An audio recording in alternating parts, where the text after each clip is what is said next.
दोस्तों अस्सलाम वालेकुम।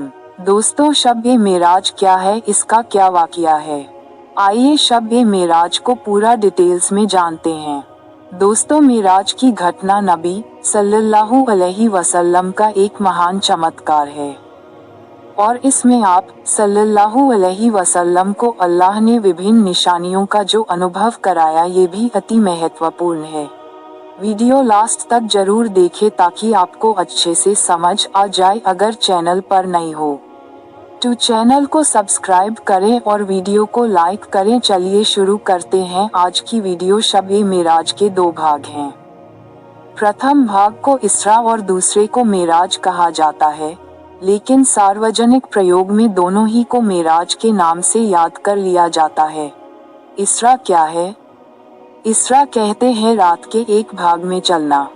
अभिप्राय यह है कि मोहम्मद सल्लल्लाहु अलैहि वसल्लम का रात के एक भाग में मस्जिदुल हराम से मस्जिदुल अक़सा बैतुल मक़दिस तक की यात्रा, जिसका वर्णन अल्लाह ने सूरह बनी इसराइल इसरा के शुरू में किया है।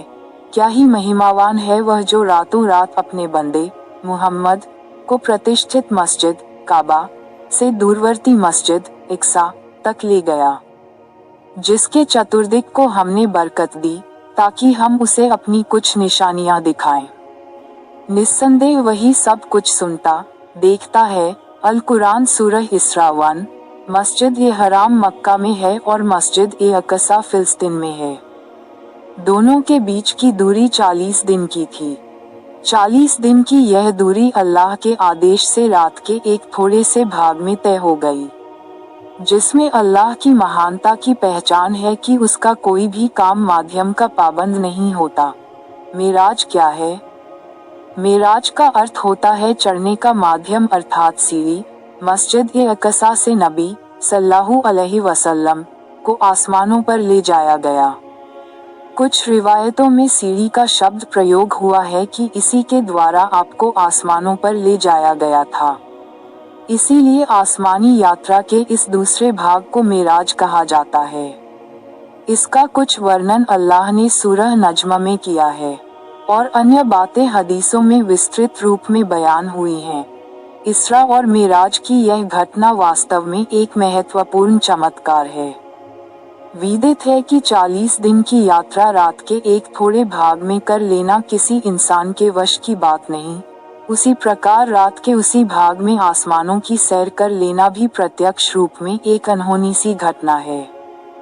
परंतु जब उसकी निस्बत अल्लाह की ओर हो अर्थात उसमें अल्लाह की शक्ति पाई जाए तो फिर उसे असंभव समझना किसी मुसलमान के योग्य नहीं। इसीलिए इस प्रकार की घटनाओं को मोजज़ा अर्थात चमत्कार कहा जाता है, जिसका अर्थ होता है विवश कर देने वाली घटनाएं। अब हम इसरा और मेराज की घटनाओं का संक्षिप्त में वर्णन कर रहे हैं। सीना चीरा जाना। अल्लाह के रसूल सल्लल्लाहु अलैहि वसल्लम ने फरमाया, मैं अपने घर में सोया हुआ था कि मेरे पास एक सज्जन हजरत जिब्रील अलैहिस्सलाम आए और वह मुझे काबा के पास हतीम में ले आए। फिर मेरा सीना चीरा, मेरा दिल निकाला और एक सोने का तख्त लाया गया जो ईमान हिकमत से भरा हुआ था। उससे मेरा दिल धोया और पहले की तरह रख दिया। बुखारी मुस्लिम। सीना चीरे जाने की घटना सही रिवायतों में मौजूद है, इसलिए इसमें किसी प्रकार के संदेह की गुंजाइश नहीं और यह पहली बार नहीं था, अपितु इससे पहले भी 2 बार हो चुका था। पहली बार बाल्यावस्था में जब आप हलीमा सादिया के घर में परवरिश पा रहे थे और दूसरी बार नबी बनाए जाने के समय, जैसा कि हाफिज इब्ने हजर ने बयान किया है। और शायद इसमें हिकमत ये थी कि आपको बाद में पेश आने वाली बड़ी बड़ी घटनाओं के लिए तैयार किया जाए। ज़ादुल खतीब डा. हाफिज मोहम्मद इसहाक जाहिद 1289। इसरा की शुरुआत। फिर उसके बाद एक जानवर लाया गया जो घोड़े से छोटा और गधा से थोड़ा बड़ा था और सफ़ेद था। उसे बुराक कहा जाता था। उसका हर कदम आँख की अंतिम छोर पर पड़ता था। हजरत अनस रज़ी कहते हैं कि बुराक को जब लाया गया जिस पर ज़ैन कसी हुई थी, जब उसको नकील डाली गई तो उसने कुछ तंगी बरती। उससे कहा गया, क्या तुम मोहम्मद सल्लल्लाहु अलैहि वसल्लम के तंगी करती हो, जबकि अल्लाह के पास उनसे अधिक सम्मानित कोई नहीं। उसने जब ये बात सुनी तो उसके पसीने छूट गए। तिर्मिज़ी अल्बानी ने इसे सही कहा है। बैतुल मक़दिस में नबी फरमाते हैं, मैं उस बुराक पर सवार हुआ यहाँ तक कि बैतुल मक़दिस में पहुँच गया। अतः मैं नीचे उतरा और अपनी सवारी को उसी स्थान पर बांधा जहाँ अन्य संदेष्टा बांधा करते थे। फिर मैं मस्जिद के अंदर चला गया और उसमें 2 रकत नमाज अदा की। और दूसरी रिवायत में ये है कि मैंने सारे संदेष्टाओं को जमात से नमाज पढ़ाई। शब-ए मेराज नबी सल्लल्लाहु अलैहि वसल्लम फरमाते हैं, फिर जिब्रील ने मेरा हाथ पकड़ा और मुझे आसमाने दुनिया की ओर ले गए। इब्ने हजर ने कुछ रिवायतें ये भी बयान की हैं कि आपके लिए एक सुंदर सीढ़ी गाड़ी गई जिसके द्वारा आप ऊपर गए। पहले आसमान पर जिब्रील मुझे लेकर आसमाने दुनिया पर पहुँचे तो दरवाजा खुलवाया। पूछा गया, कौन साहब हैं? उन्होंने कहा कि जिब्रील अलैहिस्सलाम। पूछा गया, और आपके साथ कौन है? आपने कहा कि मोहम्मद सल्लल्लाहु अलैहि वसल्लम। पूछा गया कि क्या उन्हें बुलाने के लिए भेजा गया था? उन्होंने कहा कि हाँ। इस पर आवाज आई, उनका स्वागत है, मुबारक आने वाले हैं, और दरवाजा खोल दिया।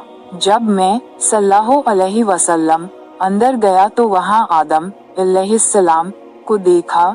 जिब्रील अलैहिस्सलाम ने फरमाया, यह आपके दादा आदम हैं, उन्हें सलाम करें। मैंने उन्हें सलाम किया और उन्होंने जवाब दिया और कहा, आपका स्वागत है, नेक बेटे और अच्छे नबी। दूसरे आसमान पर जिब्रील अलैहिस्सलाम ऊपर चढ़े और दूसरे आकाश पर आए। वहाँ भी दरवाजा खुलवाया। आवाज आई, कौन साहब आए हैं? बताया कि जिब्रील अलैहिस्सलाम। पूछा गया, तुम्हारे साथ और कोई साहब हैं? कहा, मोहम्मद रसूलुल्लाह। पूछा गया, क्या आप उन्हें बुलाने के लिए भेजा गया था? उन्होंने कहा कि हाँ। फिर आवाज आई, उनका स्वागत है, क्या है अच्छे आने वाले वे। फिर दरवाजा खुला और अंदर गए तो वहाँ यहया और ईसा अलैहिमुस्सलाम मौजूद थे। ये दोनों पैतृक ज़ात भाई हैं। जिब्रील अलैहिस्सलाम ने फरमाया, यह ईसा और यहया अलैहिमुस्सलाम हैं, उन्हें सलाम कीजिए। मैं सलाम किया और उन लोगों ने मेरे सलाम का जवाब दिया और कहा, आपका स्वागत है, प्यारे नबी और अच्छे भाई।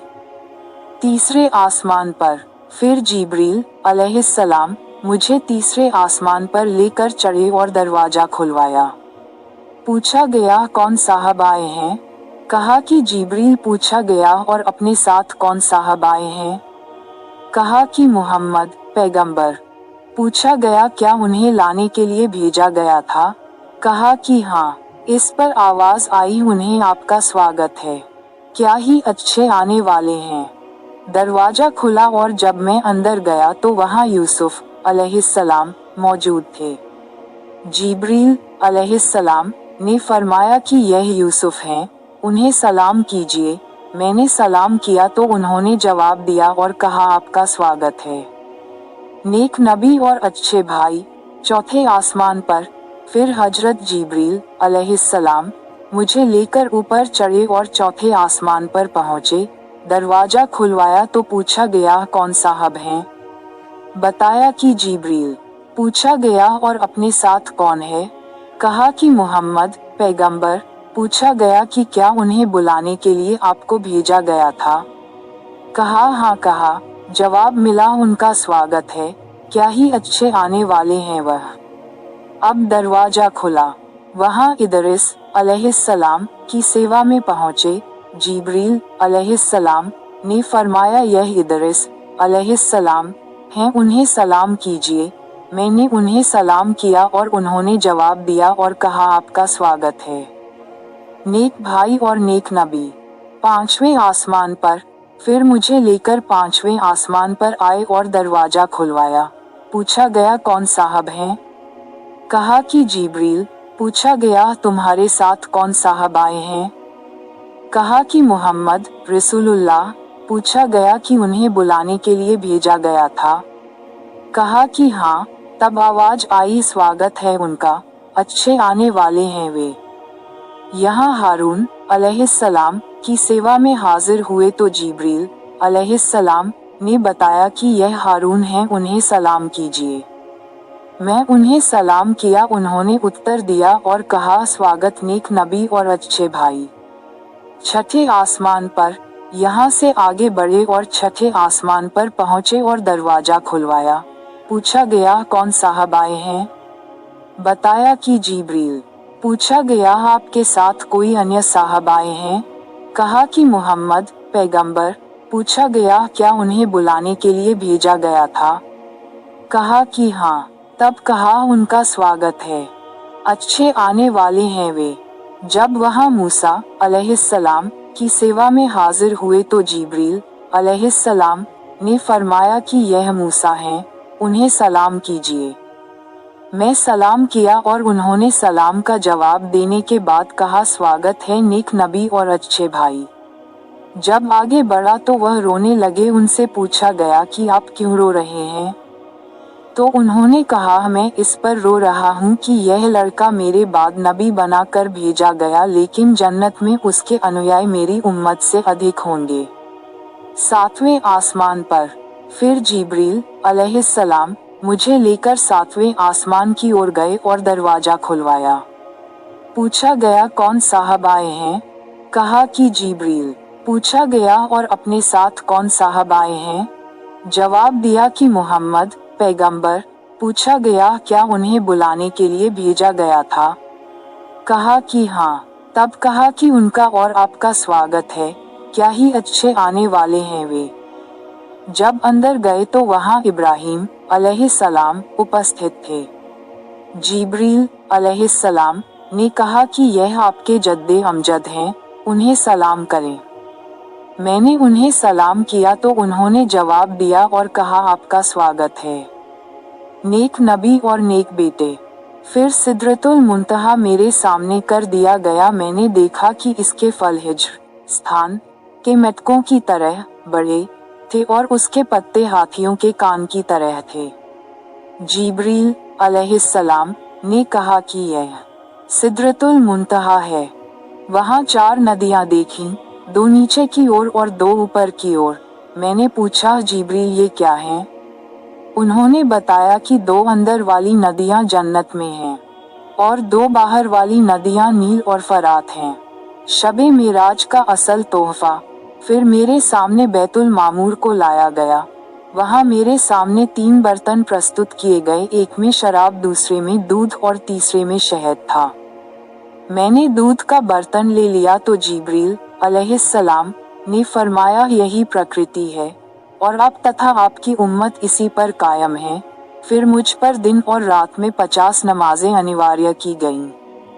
वापस हुआ और मूसा के पास से गुजरा तो उन्होंने पूछा, किस चीज का आपको आदेश हुआ? मैंने कहा कि दैनिक 50 समय की नमाजों का। मूसा अलैहिस्सलाम ने कहा, लेकिन आपकी उम्मत में इतनी ताकत नहीं है। वल्लाह मैं इससे पहले लोगों को आजमा चुका हूँ और इस्राएल के साथ मेरा सख्त अनुभव है। इसलिए अपने रब के सामने जाइए और उनमें कटौती के लिए निवेदन कीजिए। अतः मैं अल्लाह के दरबार में गया और कमी के लिए पूछा तो 10 समय की नमाजें कम कर दी गईं। फिर जब वापसी में मूसा अलैहिस्सलाम के पास से गुजरा तो उन्होंने फिर वही सवाल किया। फिर उन्होंने कहा कि आप अल्लाह की सेवा में दोबारा जाइए। उस बार भी 10 समय की नमाजें कम कर दी। फिर मैं मूसा अलैहिस्सलाम के पास से गुजरा तो उन्होंने वही मांग तीसरी बार भी दोहराई।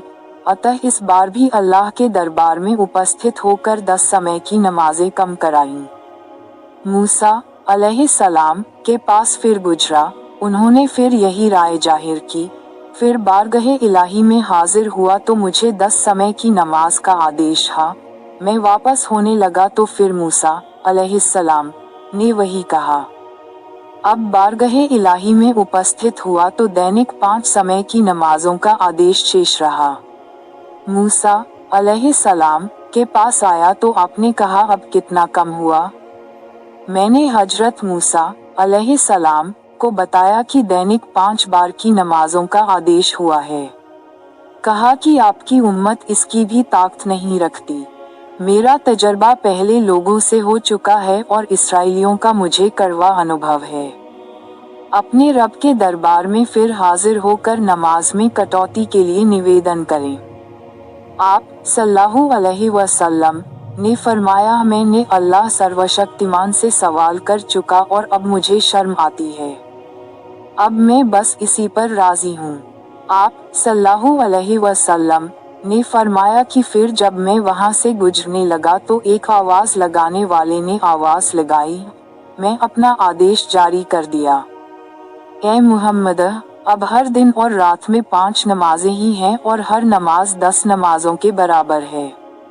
अतः ये गिनती में 5 है परंतु पुण्य के एतबार से 50 नमाजें हैं। बुखारी मुस्लिम। इस बयान को अपने दोस्तों और जानने वालों को शेयर करें ताकि दूसरों को भी आपकी जात व माल से फायदा हो और यह आपके लिए सदका ए जारिया भी हो जाए। क्या पता अल्लाह ताला को हमारी ये अदा पसंद आ जाए और जन्नत में जाने वालों में शुमार कर दे। अल्लाह ताला हमें इल्म सीखने और उसे दूसरों तक पहुंचाने की तौफीक अता फरमाए। आमीन। खुदा हाफिज।